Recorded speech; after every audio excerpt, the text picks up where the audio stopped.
খুবই সহজ। তো এটা বানাতে চাইলে আপনার প্রয়োজন পড়বে অ্যালোভেরা জেল। 2 চামচ অ্যালোভেরা জেল নিন। এতে গেম চেঞ্জার হিসেবে দিতে হবে লবঙ্গ।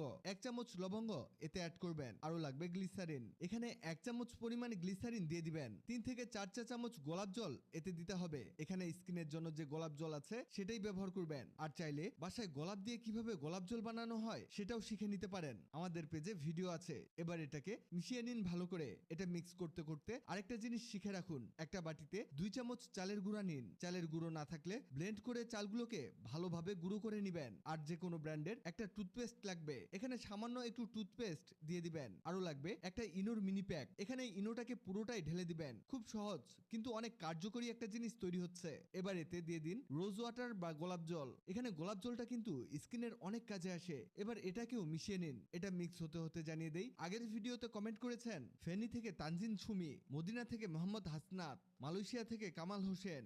আপনারা যারা কমেন্ট করেছেন আপনাদের ধন্যবাদ। এবার ইনো আর চালের গুঁড়ার মিশ্রণটা কি করবেন, এটা আপনার পুরো বডি সাদা করে দিবে। মানে এটা বডি হোয়াইটেনিং ক্রিম বলতে পারেন। এটা লাগিয়ে মাসাজ করে ধুয়ে ফেলুন। দেখবেন আপনার স্কিনের সকল ময়লা দূর হয়ে গেছে। তবে সপ্তাহে 2 দিন এভাবে এটাকে লাগিয়ে নিবেন। কিছুদিনের মধ্যে দেখবেন জমে থাকা হাতের ঘাড়ের কনুইয়ের দাগ দূর হয়ে গেছে। তবে এটা মুখে বা মুখের ত্বকে লাগানো যাবে না। মুখের ত্বকের জন্য এই লবঙ্গের জেলটা ব্যবহার করবেন। এটা মুখে লাগিয়ে নিবেন। বিশেষ করে রাতে এটা লাগিয়ে ঘুমিয়ে যাবেন। আর সকালে উঠে ফেস ওয়াশ দিয়ে মুখ ধুয়ে নিবেন। এটা কিছুদিন ব্যবহার করেই দেখুন, আপনি খুশি হয়ে যাবেন আর আমাদের ধন্যবাদ দিবেন।